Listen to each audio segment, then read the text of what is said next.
Hello నమస్తే. Iran పైన Israel, America వరుస దాడులు చూస్తున్నాం. ఇరాన్ సుప్రీం లీడర్ ఖమేనీని హత్య చేయడం కూడా చూస్తున్నాం. ఖమేనీతో పాటు వాళ్ళ కుటుంబ సభ్యుల్ని, ఆ కుటుంబంలోని చిన్నారులను కూడా చంపేయడం చూసాం. దీనికి ప్రతిగా ఇరాన్ ప్రతీకార దాడులు కూడా చూస్తున్నాం. గల్ఫ్ దేశాలపైన ఇరాన్, గల్ఫ్ దేశాలలోని అమెరికా స్థావరాలపైన, అమెరికా బేస్‌లపైన ఇరాన్ దాడులు చేయడం కూడా చూస్తున్నాం. సో, ఈ దాడులతో మొత్తం పశ్చిమాసియా అంతా కూడా ఉద్రిక్త వాతావరణం నెలకొని ఉంది. పశ్చిమాసియాలో శాంతి కోసం ఈ దాడులు చేస్తున్నాం. పశ్చిమాసియాలో శాంతి కోసం మేము ఇరాన్ పైన దాడులు చేస్తున్నామని అమెరికా చెప్తున్నప్పటికీ, ప్రస్తుతం పశ్చిమాసియా అంతా కూడా అశాంతితో రగిలిపోతూ ఉంది. సో, ఇజ్రాయెల్, అమెరికా చేసిన దాడుల గురించి చర్చ ప్రపంచవ్యాప్తంగా నడుస్తోంది. Almost third world war kind of situation అక్కడ కనపడుతోంది. కానీ ఒంటరిగా ఇరాన్ మాత్రమే పోరాడుతోంది. ఇరాన్‌కి నైతికంగా మద్దతు ప్రకటించిన దేశాలు రష్యా, చైనా ఇరాన్‌కి మద్దతు ప్రకటించాయి. ఇరాన్ పైన ఇజ్రాయెల్, అమెరికా చేస్తున్న దాడుల్ని ఖండించాయి కూడా. అవి 2 దేశాలు అటువంటి దాడులు చేయడం సరైంది కాదు. ఓ పక్క చర్చల ప్రక్రియ కంటిన్యూ అవుతుండగా, చర్చల ప్రక్రియ నడుస్తున్న సందర్భంగా దాడులు ఎలా చేస్తారు? ఇది ఏ రకమైన న్యాయం అంటూ రష్యా, చైనా ఓపెన్‌గానే ఇజ్రాయెల్, అమెరికా చర్యల్ని తప్పుబడుతూ ఉన్నాయి. మరోవైపు కెనడా, ఆస్ట్రేలియా, బ్రిటన్ లాంటి దేశాలు మాత్రం అమెరికాకి మద్దతుగా ఉన్నాయి. ఇజ్రాయెల్‌కి మద్దతుగా ఉన్నాయి. ఎందుకంటే కొన్ని బ్రిటన్‌కి సంబంధించిన ఎయిర్ బేస్‌లపైన, బ్రిటన్‌కి సంబంధించిన స్థావరాలపైన కూడా గల్ఫ్ కంట్రీస్‌లో ఇరాన్ దాడి చేసింది కాబట్టి, బ్రిటన్ తాము కూడా బాధిత దేశమే, తమ పైన కూడా అటాక్ జరిగింది అంటూ అమెరికాకు మద్దతుగా నిలుస్తోంది. అమెరికాకు ఆఫర్ ఇస్తోంది. మాకు సంబంధించిన ఎయిర్ బేసెస్‌ని కూడా, మాకు సంబంధించిన స్థావరాలను కూడా మీరు వాడుకోండి. ఇరాన్ పైన ఇంకా గట్టిగా దాడి చేయండి అని చెప్తోంది. అమెరికా అధ్యక్షుడు చెప్తున్నారు, ఇరాన్ సుప్రీం లీడర్‌ని చంపేశాం. ఇంకో 40 మంది టాప్ కమాండర్స్‌ని చంపేశాం. అక్కడో మంత్రిని చంపేశాం. అక్కడో ప్రభుత్వం రావాలి. ప్రజలంతా తిరుగుబాటు చేయాలి. ప్రభుత్వం ఎన్నుకోవాలి. ఆ కొత్త ప్రభుత్వం అయినా మాతో చర్చలు జరపాలి. మేము చెప్పింది వినాలి. ఇది ట్రంప్ ఇస్తున్న అల్టిమేటం. సో, చాలామంది ఒప్పుకోకపోయినా కనపడుతోంది అమెరికా సామ్రాజ్యవాదం కనపడుతోంది.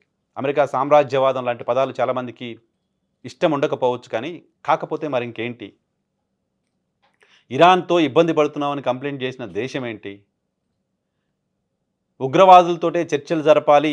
ఉగ్రవాదులైనా, సంఘ విద్రోహ శక్తులైనా వాళ్ళతోటైనా చర్చలు జరిపి పరిష్కారం దిశగా వెళ్ళాలి అంటూ ప్రపంచవ్యాప్తంగా ఒక సూత్రాన్ని మనం పాటిస్తుంటే, ఇక్కడ మాత్రం ఇంటికెళ్ళి ఓ దేశానికి సంబంధించిన సుప్రీం లీడర్‌ని చంపేసి మేమొక అద్భుతం చేశామని అమెరికా చెప్తుంటే, అమెరికా చేసింది అద్భుతం అంటూ ప్రపంచం అంతా చప్పట్లు కొడుతుంటే, ఇది ప్రపంచంలోని మిగతా దేశాలకు కూడా మంచిది కాదు. ఎందుకంటే, ఒక మత ఛాందసవాది ఎవరైనా ఉంటే, ఒక విధ్వంసకారుడు ఎవడైనా ఉంటే, ఒక నియంతలాగా ఎవరైనా బిహేవ్ చేస్తుంటే, ఓ వ్యక్తి ఎక్కడైనా ప్రజలకు సంబంధించిన హక్కులను కాలరాస్తుంటే, ఓ వ్యక్తి ఎక్కడైనా ప్రజల్ని జెండర్ భేదంతో వేధిస్తూ ఉంటే, ఓ వ్యక్తి ప్రజలకు రకరకాల కఠిన నిబంధనలు పెట్టి వాళ్ళ స్వేచ్ఛని హరిస్తూ వేస్తుంటే, వాళ్ళపైన చర్యలు తీసుకోవాల్సిందే.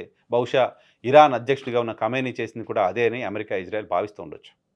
అక్కడ ప్రజల కోసం మేము ఫైట్ చేశామని చెప్తూ ఉండొచ్చు. కానీ మీరు ఫైట్ చేసింది, మీరు చర్చలు జరిపింది అక్కడ ప్రజల సమస్యలు కాదు కదా! మీరు జరిపిన చర్చల్లో అక్కడ ప్రజలు ఖమేనీకి వ్యతిరేకంగా ఉన్నారు. ఆ ప్రజల కోసం మేము పోరాడుతున్నాం. ఆ ప్రజల కోసం మీరు ఇది చేయండి అని ఖమేనీ ముందు మీరు పెట్టిన ప్రపోజలే లేదు కదా! మీరు పెట్టిన ప్రపోజల్స్ అన్నీ వేరే కదా!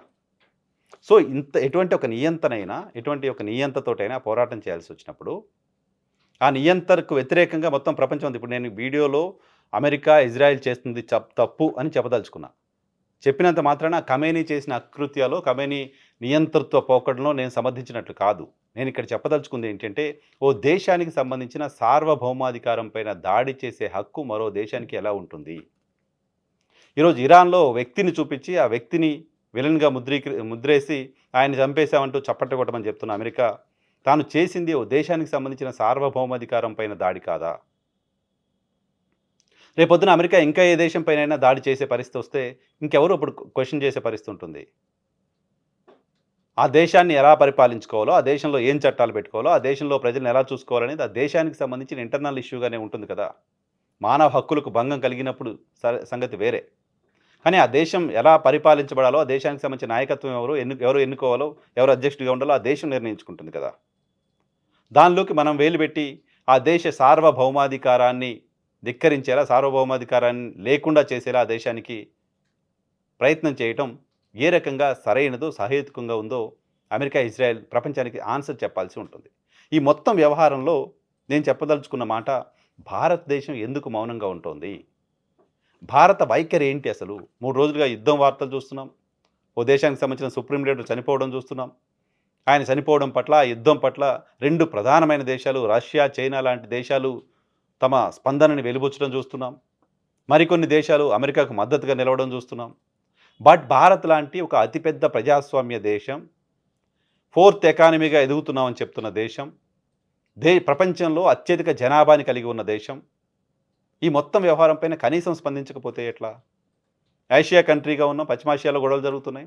ఒక ఆసియాలో అతిపెద్ద దేశంగా ఉన్నాం. అటువంటి దేశానికి ఒక ఒపీనియన్ ఉండాల్సిన అవసరం లేదా?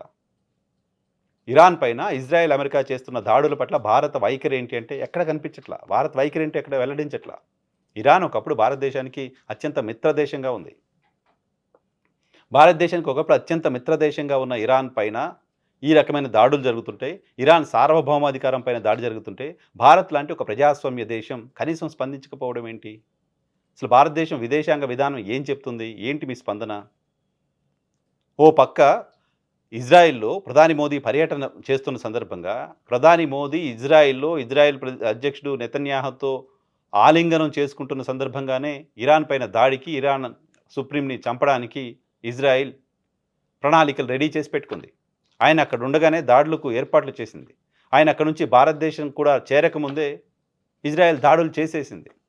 అంటే ఇజ్రాయెల్ ఏమన్నా భారత్‌కు చెప్పిందా? మేము దాడులు చేయబోతున్నాం, మీరు సైలెంట్‌గా ఉండండి, మీరెక్కడ మాట్లాడొద్దని చెప్పిందా? అలా చెప్తే కూడా ఇద్దరు వ్యక్తుల మధ్య వ్యవహారం కాదు గదా! భారత విదేశాంగ విధానం కదా! ఏం సమాధానం చెప్తుంది? 140 కోట్ల మంది ప్రజలు ఈ యుద్ధం పైన భారత్ వైఖరి ఏంటి అంటే ఏమనుకోవాలి? సీసీఎస్ సమావేశం జరిగింది. ప్రధానమంత్రి వచ్చిన తర్వాత రాత్రి 9:30కి హుటాహుటిన. ఆ సమావేశంలో తీసుకున్న నిర్ణయం ఏంటంటే ఏం బయటికి రాలేదు. పౌరులంతా జాగ్రత్తగా ఉండండి. గల్ఫ్ కంట్రీస్‌లో ఉన్న వాళ్ళంతా అప్రమత్తంగా ఉండండి. ఇది చెప్తున్నారు తప్ప భారత వైఖరి ఏంటి? ఇరాన్ పైన ఇజ్రాయెల్, అమెరికా చేసిన దాడుల పట్ల భారత వైఖరి ఏంటి? ఏంటి భారత్ వైఖరి? భారత్ వైఖరి ఏంటో భారత పౌరులకు తెలియాలి కదా కనీసం. పైగా యూఏఈ అధ్యక్షుడితో నేను ఫోన్‌లో మాట్లాడాను. యూఏఈ పైన ఇరాను దాడులు చేయటం సరైనది కాదు. ఇటువంటి కష్ట సమయంలో యూఏఈకి భారత్ అండగా ఉంటుంది అని ప్రధానమంత్రి ఒక ప్రకటన చేశారు సోషల్ మీడియాలో. యూఏఈ పైన దాడి చేసింది ఇరాన్ ప్రతీకార దాడా? రియాక్షనా? డైరెక్ట్ దాడా? కాదు కదా! ఇరాన్ సుప్రీంని చంపిన తరువాత ఇరాన్ చేసిన దాడి కదా యూఏఈ పైన. యూఏఈ పైన చేసిన దాడి కదా, దాడి కాదు కదా, యూఏఈలోని అమెరికా స్థావరాలపైన, అమెరికా బేసిస్ పైన చేసిన దాడి కదా. దాన్ని మనం ఖండిస్తాం. కానీ ఇరాన్ పైన జరిగిన దాన్ని కనీసం ఖండించమా? సరే ఖండించొద్దు అనుకుంటే అది మన శత్రు దేశం అనుకుంటే అదైనా ఒక విధానం ఉండాలి కదా. ఇరాన్ పైన ఇజ్రాయెల్, అమెరికా దాడులు మేము సమర్థిస్తున్నాం. అటువంటి ఒక విధానమైనా ఉండాలి కదా.